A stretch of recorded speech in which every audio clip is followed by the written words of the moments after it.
नमस्कार दोस्तों, स्वागत है आपके अपने YouTube चैनल संस्कृत अड्डा पर। दोस्तों, आज की जो वीडियो इसमें हम करेंगे बाल विकास एवं शिक्षा शास्त्र से संबंधित महत्वपूर्ण प्रश्नों को, जो आपके आगे आने वाले एग्जाम के लिए महत्वपूर्ण रहेंगे। चाहे आपका इसमें एसटेट का एग्ज़ाम है, सी टेट है या कोई सा भी टेट का एग्ज़ाम है, तो ये सभी टेट के लिए यहाँ पर जो क्वेश्चन है ये महत्वपूर्ण रहेंगे, जिसमें बाल विकास एवं शिक्षा शास्त्र से जो क्वेश्चन जवाब पूछे जाते हैं। और अगर आपने हमारी इससे पहले वाली वीडियो नहीं देखी है तो इसे आप आई बटन पर क्लिक करके देख सकते हैं, या फिर हमारे चैनल की जो प्लेलिस्ट है वहाँ पर जाकर आप अभी तक के जितने भी वीडियो हैं आप देख सकते हैं। तो एग्ज़ाम की दृष्टि से यहाँ पर सभी क्वेश्चन महत्वपूर्ण हैं, क्योंकि पहले भी जो एग्ज़ाम में आ चुके हैं। और आज की जो वीडियो जिसमें हम ये क्वेश्चन करने वाले हैं, पहले जो एग्ज़ाम हुआ था तो उसमें क्वेश्चन पूछे जा चुके हैं, और एक बार जो क्वेश्चन एग्ज़ाम में आ जाते हैं तो उससे संबंधित क्वेश्चन एग्ज़ाम में जरूर पूछ जाते हैं, या तो वे भी क्वेश्चन आ सकते हैं या उसी से मिलते जुलते क्वेश्चन आ सकते हैं। तो सभी के सभी यहाँ पर महत्वपूर्ण हैं। और वीडियो शुरू करने से पहले अगर आपने अब तक हमारे चैनल को सब्सक्राइब नहीं किया तो सब्सक्राइब कर ले, और साथ में घंटे वाले कोने से दबाकर आप ऑल पे क्लिक जरूर कर लीजिएगा, जिससे आपको हमारे आने वाली जो वीडियो उसकी नोटिफिकेशन मिलती रहेगी। और दोस्तों, वीडियो को लाइक, कमेंट और शेयर जरूर कीजिएगा। और आप हमारा जो दूसरा चैनल है रीडिंग लवर्स के नाम से, इसे भी सब्सक्राइब कर सकते हैं, क्योंकि जो भी कोई नई वैकेंसी है इससे संबंधित महत्वपूर्ण जो अपडेट आती है तो इस चैनल पर हम डालते रहते हैं। और इस चैनल का जो लिंक है वो आपको इस वीडियो के डिस्क्रिप्शन में मिल जाएगा, तो वहाँ से आप हमारे चैनल पर पहुँच जाओगे। तो महत्वपूर्ण अपडेट के लिए आप इस चैनल को सब्सक्राइब जरूर कर लीजिएगा। तो यहाँ जो हमारा पहला जो क्वेश्चन है कि निम्नलिखित प्रश्नों के उत्तर देने के लिए सही शब्द उपयुक्त चुनिए। तो पहला जो क्वेश्चन है हमारा यहाँ पर ये सृजनात्मकता से है, और ये जो सृजनात्मकता जो है इससे संबंधित एक क्वेश्चन जो एग्जाम में जरूर पूछा जाएगा। तो सृजनात्मकता को यहाँ पर इनमें से किसके आधार से संबंधित माना जाता है? रवादार बौद्धिकता, अभिसरित सोच, विविध सोच या द्रव बौद्धिकता के अंतर्गत। और यहाँ पर जो ये सही आंसर जो हमारा ऑप्शन 3 जो है ये रहेगा, विविध सोच। तो सृजनात्मकता से नए विचारों का समावेश होता है। सृजनात्मक मतलब खोज, नई क्रिएटिविटी करना। तो सृजनात्मकता से नए विचारों का समावेश होता है, जो संभावित समाधान से प्रेरित करता है, जो संभावित समाधान को प्रेरित करता है। और सृजनात्मकता का तात्पर्य नए विचारों के उद्भव से है, जो विविध सोच की कल्पना से संबंधित होता है। ये सृजनात्मक जो यहाँ पर शब्द है ये उन बच्चों के लिए प्रयुक्त होता है जो मैथ वाले होते हैं, तो उनके लिए सृजनात्मकता जो शब्द है उसका प्रयोग किया जाता है। नेक्स्ट क्वेश्चन है हमारा यहाँ पर, किसी भाषा के स्वीकृत ध्वनि संयोजनों को इसके किसके नियम के अंतर्गत बताया जाता है? व्याकरणिक, वाक्यात्मक, विभक्ति विषयक या ध्वनि संबंधी। और यहाँ पर रहेगा हमारा ऑप्शन 4, ध्वनि संबंधी। तो किसी भाषा के स्वीकृत ध्वनि संयोजनों को ध्वनि संबंधित नियमों के अंतर्गत बताया जाता है। इसके अंतर्गत यह बताया जाता है कि किसी भी भाषा की ध्वनि किस प्रकार निश्चित ध्वनि संयोजनों के नियमों को प्रदर्शित करती है, और ध्वनि संबंधित नियमों के तहत भाषा के स्वीकृत ध्वनि संयोजनों का नियमित अध्ययन किया जाता है। तो यहाँ पर जो ये ऑप्शन 4 जो है इसे सही आंसर माना गया है। नेक्स्ट हमारे यहाँ पर क्वेश्चन है, जब सोचने की प्रक्रिया किसी भाषा द्वारा प्रभावित होती है तो ऐसी स्थिति को क्या कहा जाता है? जब सोचने की प्रक्रिया किसी भाषा के द्वारा प्रभावित होगी। भाषा निर्धारित, संज्ञानात्मक पक्ष, सामाजिक भाषाोद्धृत या सांस्कृतिक प्रभावित। और यहाँ पर जो इसे माना गया है तो ये भाषा निर्धारित जो माना गया है।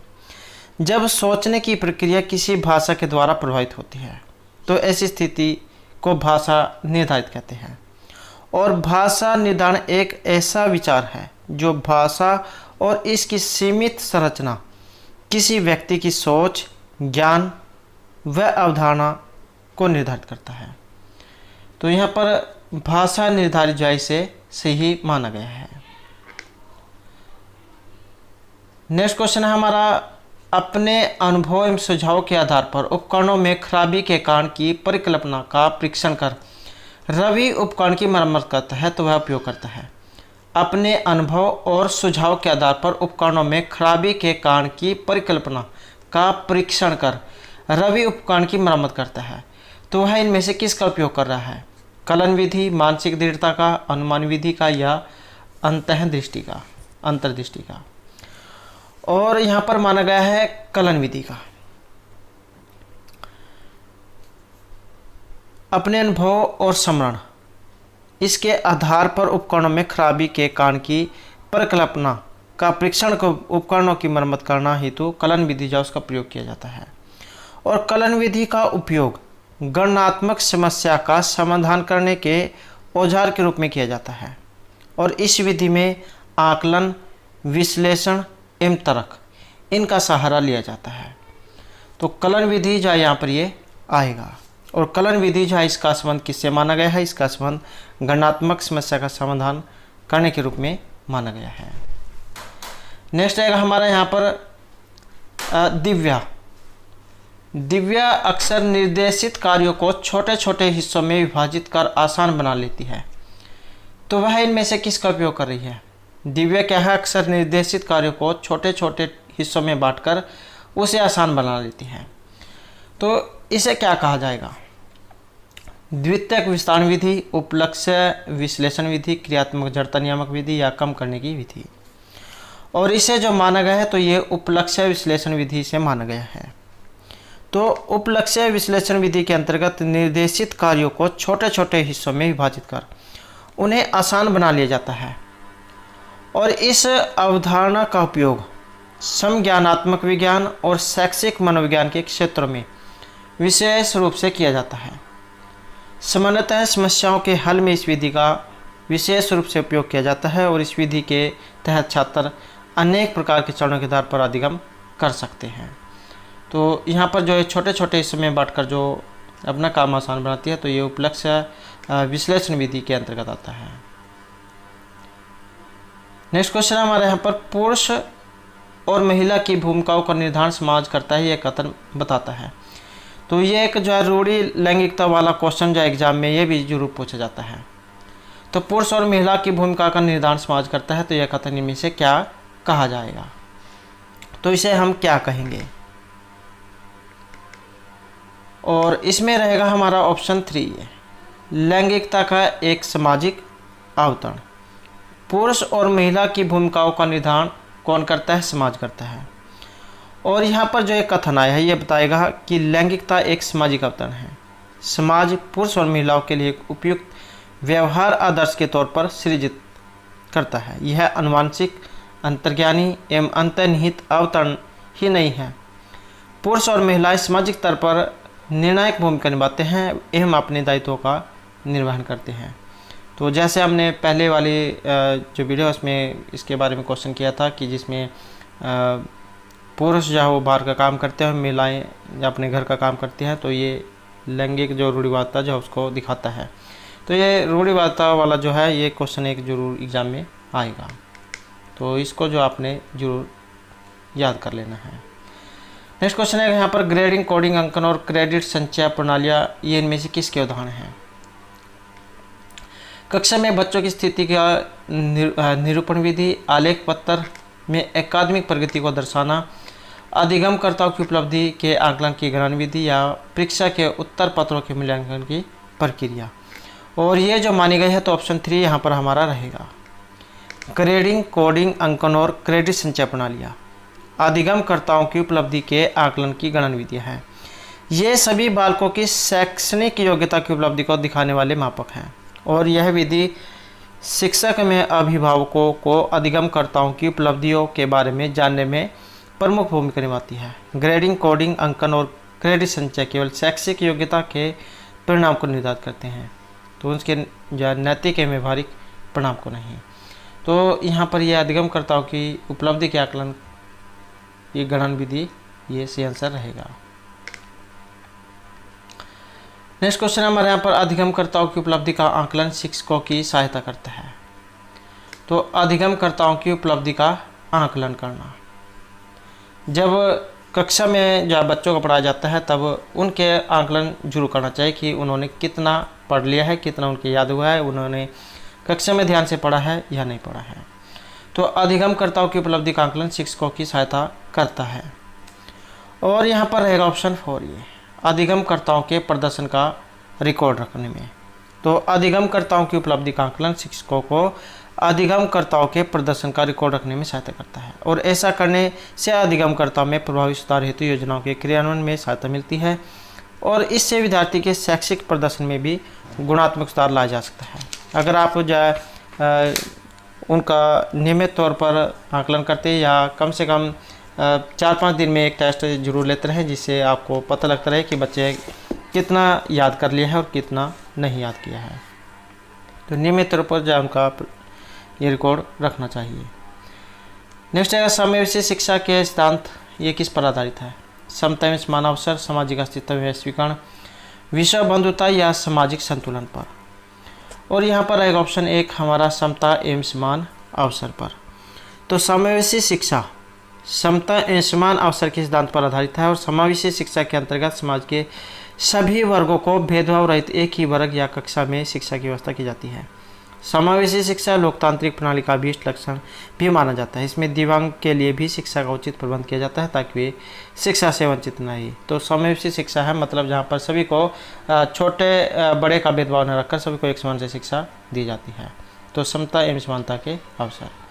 नेक्स्ट क्वेश्चन है दिव्यांगजन अधिकार अधिनियम वर्ष ये कब लागू किया गया है? 1995, 99, 2016 या 1992 में। और यहाँ पर रहेगा हमारा ऑप्शन 3 है 2016 में। तो ये जो दिव्यांगजन अधिकार अधिनियम जो है इसे 2016 में लागू किया गया था। और इस यह जो अधिनियम है समान अवसर एवं पूर्ण भागीदारी अधिकार संरक्षण अधिनियम 1995 के स्थान पर लागू किया गया है। तो किसके स्थान पर? 1995 के स्थान पर लागू किया गया है। और दिव्यांगजन अधिकार अधिनियम 2016 के अंतर्गत दिव्यांगजनों को विशेष संरक्षण प्रदान किया गया है। इसी अधिनियम के क्रियान्वयन के बाद विकलांग वर्गों को दिव्यांग कहा जाने लगा। नेक्स्ट क्वेश्चन है हमारा यहाँ पर व्यक्तिगत विविधता वाले बच्चों को पढ़ाने के लिए ऐसे विद्यालय होने चाहिए जहाँ शिक्षक किस प्रकार के हों। तो व्यक्तिगत विविधता वाले बच्चों को पढ़ाने के लिए। और यहाँ पर है ऑप्शन 2 विशिष्ट व्यक्तिगत विविधता वाले बच्चों को पढ़ाने के लिए प्रशिक्षित हों। प्रशिक्षित शिक्षक बच्चों की जरूरतों को आसानी से समझ सकता है। अगर किसी को बच्चे के बारे में उसके मनोविज्ञान के बारे में पता हो तो वो उसकी कमजोरी जो उसे आसानी से समझ लेता है। तो उसी प्रकार से यहाँ पर ये कहा गया है कि प्रशिक्षित शिक्षक बच्चों की जरूरतों को आसानी से समझ लेता है और शिक्षक की भूमिका बालकों के विकास में अधिक महत्वपूर्ण मान जाती है। इससे शिक्षक निश्चित रूप से मार्गदर्शक की भूमिका निभाते हैं। तो बच्चों की समझ जाए उसके बारे में उन्हें जरूर पता होना चाहिए। नेक्स्ट क्वेश्चन है यहाँ पर निःशुल्क में अनिवार्य बाल शिक्षा का अधिकार अधिनियम 2009 दिव्यांग बच्चों की निःशुल्क शिक्षा के अधिकारों को सुनिश्चित करता है। 3 वर्ष से 18 वर्ष तक के लिए, 6 से 14, 6 से 22 या 6 से 18 वर्ष तक के लिए। और यहाँ पर रहेगा ऑप्शन 2 ये 6 से 14 वर्ष तक के लिए। इसके अतिरिक्त निःशुल्क एवं अनिवार्य शिक्षा अधिकार अधिनियम 2009 ये 6 से 14 वर्ष तक के लिए दिव्यांग बच्चों की निःशुल्क शिक्षा के अधिकारों को सुनिश्चित करता है और शिक्षा के अधिकार को 86वें जो संविधान संशोधन है उसके अंतर्गत मूल अधिकार की श्रेणी में शामिल किया गया है। एवं संविधान में अनुच्छेद 21 से जोड़ा गया। तो ये 6 से 14 वर्ष तक के यहाँ पर इसमें रहेगा। नेक्स्ट क्वेश्चन हमारा यहाँ पर विविध अधिगमकर्ताओं के लिए सुगम्य स्वरूपों में शिक्षण अधिगम सामग्रियाँ प्रदान करने का जो तात्पर्य इनमें से कौन सा है? शिक्षण व्यावसायिकता की सार्वभौमिक संहिता, मानववादी दृष्टिकोण, सार्वभौमिक संरचना या समावेशी शिक्षा के नैतिक विचार। और यहाँ पर रहेगा हमारा ऑप्शन 3 है अधिगम के सार्वभौमिक संरचना। तो विविध अधिगमकर्ताओं के लिए सुगम्य स्वरूपों में शिक्षण अधिगम सामग्रियाँ प्रदान करने का जो तात्पर्य है अधिगम की सार्वभौमिक संरचना से है।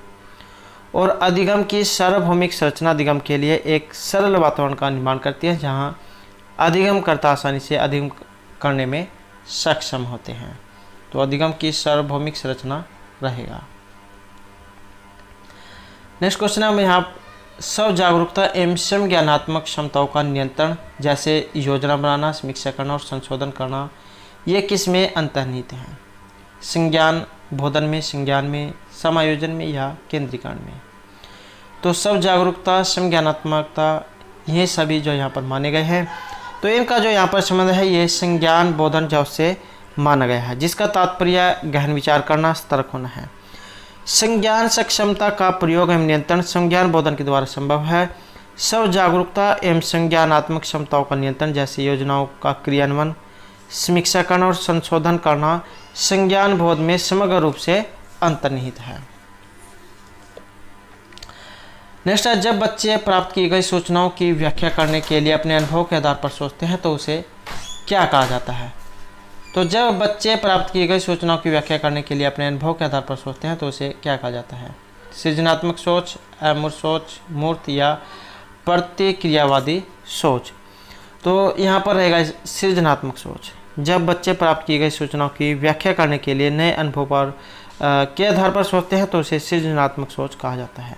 और सृजनात्मकता को अनुभव द्वारा उत्पन्न वैचारिक सोच का परिणाम बताया जाता है। जैसे जैसे सृजनशीलता बढ़ती है, ज्ञान का विकास होता जाता है।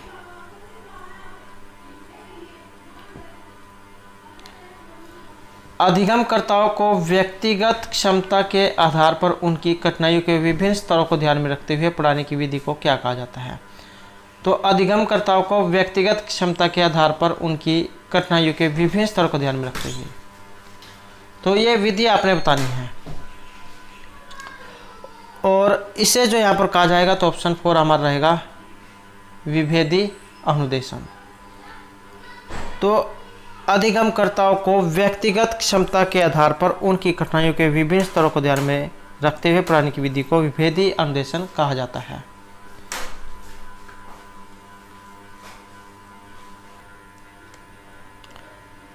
तो यहाँ हमारा क्वेश्चन है प्रतिपालन। प्रतिपालन अधिगम का एक विशेष चरण है जो अधिगम के चरण का पूर्ववर्ती है। अभिप्रेरणा है, आत्मनिर्भरता है, सामान्यीकरण है या अधिग्रहण है, और इसे माना गया है सामान्यीकरण। तो प्रतिपालन अधिगम का एक विशेष चरण है जिसमें अधिगम के सामान्यीकरण चरण का पूर्ववर्ती माना गया है। जब कोई बालक विक्षिप्त के साथ अधिगम करता है तो वह 4 विभिन्न चरणों से होकर गुजरता है: अधिग्रहण, प्रवाह, प्रतिपालन एवं सामान्यीकरण। तो इस प्रकार से सामान्यीकरण प्रतिपालन के बाद आता है। तो ये आपने 4 चरण याद रखने हैं: अधिग्रहण, प्रवाह, प्रतिपालन एवं सामान्यीकरण। नेक्स्ट क्वेश्चन हमारे यहाँ पर जो कि है, तो इनका मानना है कि संज्ञान एवं भाव ये होते हैं: स्वतंत्र, अंतः संबंधित, एकीकृत या अन्योन्याश्रित। और यहाँ पर आएगा ऑप्शन ए की स्वतंत्र। तो अमेरिकी सामाजिक मनोवैज्ञानिक रॉबर्ट जंजोक, इनका मानना था कि संज्ञान एवं भाव दोनों स्वतंत्र होते हैं, दोनों न तो अंतर संबंधित हैं और न ही एकीकृत, और न ही दोनों के मध्य अन्य आश्रित संबंध है। तो उन्होंने संज्ञान एवं भाव के बीच संबंधों पर जोर देते हुए सामाजिक व्यवहार की प्रक्रिया को भी इसमें शामिल किया है। नेक्स्ट है, पहले से सीखे हुए कार्यों में सुधार लाने के लिए शिक्षक बच्चों को प्रदर्शन देकर सिखा रहा है, तो वह शिक्षण की विधि का प्रयोग कर रहा है। तो पहले से सीखे हुए कार्यों में सुधार लाने के लिए शिक्षक बच्चों को प्रदर्शन देकर सिखा रहा है, तो वह शिक्षण की किस विधि का प्रयोग कर रहा है? अवलोकन, संशोधन, प्रतिरूपण या अनुकरण विधि का। और यहाँ पर जो ये प्रयोग हो रहा है तो ये अवलोकन जो है उसका प्रयोग हो रहा है। पहले से सीखे हुए कार्यों में सुधार लाने हेतु शिक्षक के द्वारा बच्चों को प्रदर्शन देकर सिखाना, ये अवलोकन शिक्षण कहलाता है। तो अवलोकन शिक्षण विधि है। अवलोकन शिक्षण विधि में पूर्व में किए गए अधिगम के अनुरूप अध्ययन किया जाता है और अवलोकन शिक्षण विधि में गलतियां होने की संभावना कम होती है। इससे आत्मविश्वास की भावना प्रबल होती है। या आप इस प्रकार भी समझ सकते हैं, जैसे आप किसी काम को पहली बार करते हैं तो उसमें ज़्यादा संभावना रहती है कि आपकी गलतियां होंगी, लेकिन उसी काम को अगर आप दोबारा करते हैं तो गलती की जो संभावना है वो बहुत कम हो जाती है। तो यह है अवलोकन विधि। नेक्स्ट है, मेनन और जेनिस के अनुसार निर्णय लेने वाले बच्चे समस्या का विश्लेषण करते हैं, विकल्पों की सूची बनाते हैं और इसके बाद इसके फायदे और नुकसान के प्रत्येक पहलू पर विचार करते हैं, तो उनका व्यवहार प्रस्तुत करता है। तो उनका जो व्यवहार है ये क्या प्रस्तुत करता है? सतर्क, निवर्तमान, निरंकुश या चौकस। और यहाँ पर जो हमारा आंसर है तो ऑप्शन 1 रहेगा, सतर्क। तो मैनिन और जैनिस इनके अनुसार निर्णय लेने वाले बच्चे समस्या का विश्लेषण करते हैं। विश्लेषण करना क्या होता है? किसी बात की खोज करना कि ये किस कारण से है। विकल्पों की सूची बनाएंगे और इसके फायदे और नुकसान के प्रत्येक पहलू पर विचार करेंगे। बच्चों का यह विचार दर्शाता है कि इसमें सतर्कता की भावना अति प्रबल है। किसी कार्य को करते समय सतर्क रहने से त्रुटि होने की संभावना कम होती है। सतर्कता लिया गया निर्णय सार्थक माना जाता है। या आप जब भी कोई काम करते हैं तो उसके बारे में अच्छे और बुरे दोनों के बारे में जरूर देखें। तो यह हमारा क्वेश्चन है कि एक समस्या सुधारक बच्चा विचारों के आधार पर कथनों की सच्चाई या संभावना का मूल्यांकन करता है। सौंदर्यबोध, अमूर्त, तार्किक या सृजनात्मक। और यहाँ पर जो आंसर है ये रहेगा ऑप्शन 3 हमारा, तार्किक। तो एक समस्या सुधारक बच्चा अपने तार्किक विचारों के आधार पर कथनों की सच्चाई या संभावना का तथ्यात्मक रूप से मूल्यांकन करता है। तार्किक विचार समस्याओं के समाधान एवं विश्लेषण में महत्वपूर्ण भूमिका निभाते से बच्चों का भी प्रभावी तरीके से मानसिक विकास होता है। नेक्स्ट क्वेश्चन है, जिस दिए गए कार्य को करते समय बच्चे स्वयं आनंद का अनुभव लेते हुए काम करते हैं तो उसे इनमें से क्या कहा जाता है? उपभोक्ता प्रकार का कार्य, निर्णयात्मक, समस्यात्मक, ड्रिल एवं अभ्यास। तो उसे जो यहाँ पर कहा गया है तो ड्रिल एवं अभ्यास कार्य उसे कहा गया है। तो जिस दिए गए कार्य को करते समय बच्चे स्वयं आनंद लेते हुए अनुभव प्राप्त करते हैं उसे ड्रिल और अभ्यास कहा जाता है। ऐसे कार्य सामान्यतः मनोरंजनात्मक प्रवृत्ति के होते हैं। स्वयं करके सीखो इसी सिद्धांत पर आधारित है और ऐसे माहौल में बच्चा स्वयं तार्किक स्रोतों का इस्तेमाल करता है। ये आपने भी देखा होगा, जिस काम को आप स्वयं करते हैं, या आपने ये भी देखा होगा कि जिस काम को आप अपने नोटबुक या उस पर लिखते हैं तो वो लिखा हुआ जो आपके ज़्यादा समय तक याद रहता है। तो ये है स्वयं करके सीखना। जिस काम को आप स्वयं करते हैं तो वो जो आपको लंबे समय तक याद रहता है। नेक्स्ट है यहाँ पर बहुसंवेदी शिक्षण अधिगम की प्रविधि में अधिगम संवर्धन हेतु दृश्य, श्रव्य, स्पर्श और संवेदनाओं का एक साथ प्रयोग किया जाता है। कर्णकोटर, प्रत्यक्षीकरण, अवलोकन या गतिक बोधक। और यहाँ पर रहेगा हमारा ऑप्शन 4, ये गति बोधक। तो बहुसंवेदी शिक्षण अधिगम की प्रविधि में अधिगम संवर्धन हेतु दृश्य, श्रव्य, स्पर्श और गति बोधक संवेदनाओं का एक साथ प्रयोग किया जाता है। गति बोधक संवेदनाओं के लिए शरीर के विभिन्न अंगों का संचालन आवश्यक होता है। ये संचालन अधिगम में विशेष रूप से भूमिका निभाता है। तो गति बोधक जो यहाँ पर माना गया है। नेक्स्ट क्वेश्चन हमारा, शरीर के केंद्रीय भाग से परिधियों या अग्र अंगों की ओर का विकास ये दिखाता है। विकेंद्रीकृत, मध्यबाह्य, सोपानीय या विकीर्ण विकास के सिद्धांत। और ये रहा यहाँ पर विकेंद्रीकृत विकास के सिद्धांत। शरीर के केंद्रीय भाग से परिधियों या अग्र अंगों की ओर का विकास विकेंद्रीकृत विकास का सिद्धांत है। हमारा जो ये विकास जो है ये शरीर की जो नाभि है, बीच का जो हिस्सा है, उससे बाहर की तरफ माना गया है। तो इस तरीके से विकास होता है। और एक जो है ये स्प्रिंग जो होता है, इस तरीके से इसके अनुसार भी विकास होता है। तो यहाँ पर शरीर के केंद्रीय भाग से परिधियों या अग्र अंगों की ओर का विकास विकेंद्रीकृत विकास का सिद्धांत है। और इस सिद्धांत के अनुसार विकास शरीर के मध्य भाग से प्रारंभ होता है और शरीर के बाह्य हिस्से परिधि की ओर धीरे धीरे इसका विस्तार होता जाता है। व्यक्ति में अधिगम का क्रम इसी सिद्धांत के अनुसार होता है। नेक्स्ट क्वेश्चन हमारे यहाँ पर, स्कूल बच्चों के समाजीकरण की एक ऐसी संस्था है जहाँ प्रमुख स्थान स्कूल की दिनचर्या का होता है, गतिविधियों का, शिक्षकों का या बच्चों का होता है। तो स्कूल बच्चों के समाजीकरण की एक ऐसी संस्था मानी गई है जहाँ पर प्रमुख स्थान किसको होगा? स्कूली बच्चों को होता है। तो बच्चे जो है उन्हीं को अब ज़्यादा महत्व दिया जाता है। तो स्कूली बच्चों के समाजीकरण की एक ऐसी संस्था है जहाँ प्रमुख स्थान स्कूली बच्चों का है। और एक स्कूल बच्चे के लिए तनाव मुक्त वातावरण का निर्माण करता है। स्कूल में शिक्षा का दायित्व है कि बालकों के अधिगम में व्यापक सुधार लाने हेतु सकारात्मक कदम उठाए। तो बच्चे जो है उन्हीं को ध्यान में रखकर आजकल पैटर्न, सिलेबस, इस सभी को ज़्यादा तैयार किया जाता है। नेक्स्ट है, जब आप एक शिक्षक समूह से जुड़ जाते हैं और अपने समूह के अन्य लोगों को ही तरह पोशाक धारण करने लगते हैं तो आप प्रदर्शन कर रहे होते हैं। जब एक शिक्षक समूह से जुड़ते हैं और अपने समूह के अन्य लोगों को तरह ही पोशाक धारण करते हैं तो ये किसका प्रदर्शन है? समूह आज्ञाकारिता, समूह निर्देश, अनुपालन, समूह की अनुरूपता या समूह की पहचान का। और यह है समूह की पहचान का।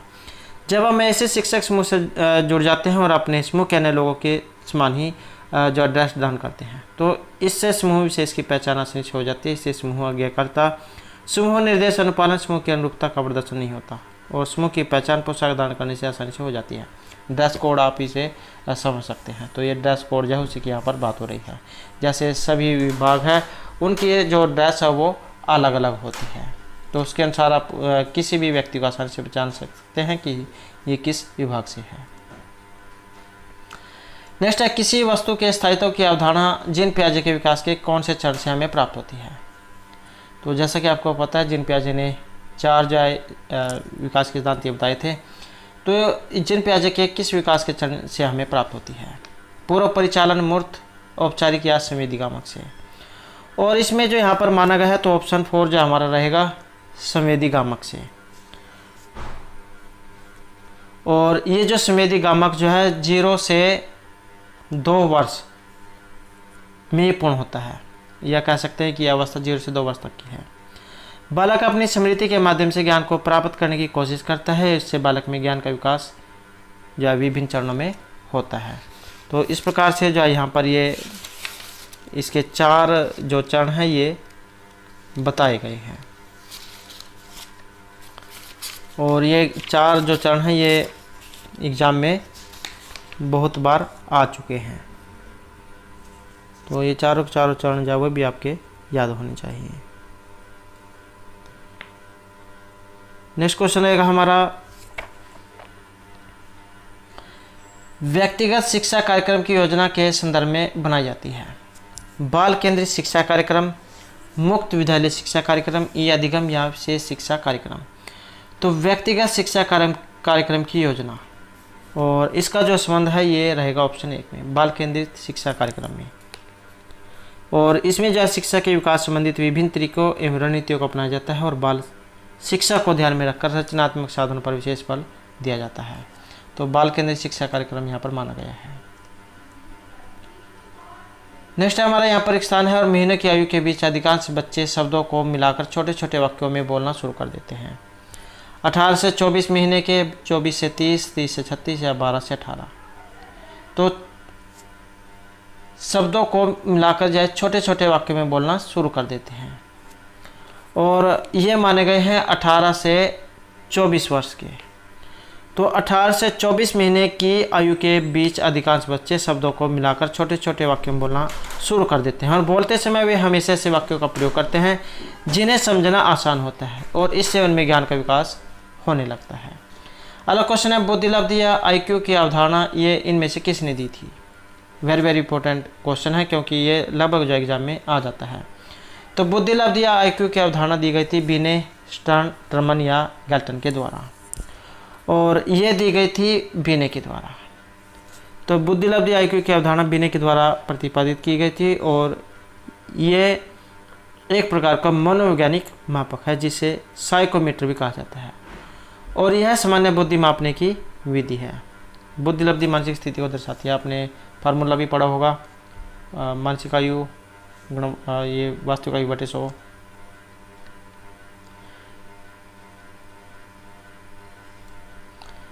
तो दोस्तों थे हमारे यहाँ पर बाल विकास में शिक्षा शास्त्र से संबंधित कुछ महत्वपूर्ण क्वेश्चन जो आपके आगे आने वाले एग्जाम के लिए महत्वपूर्ण होंगे। और दोस्तों अगर आपने अभी तक हमारे चैनल को सब्सक्राइब नहीं किया तो सब्सक्राइब कर ले और हमारे साथ अंत बनाने के लिए धन्यवाद।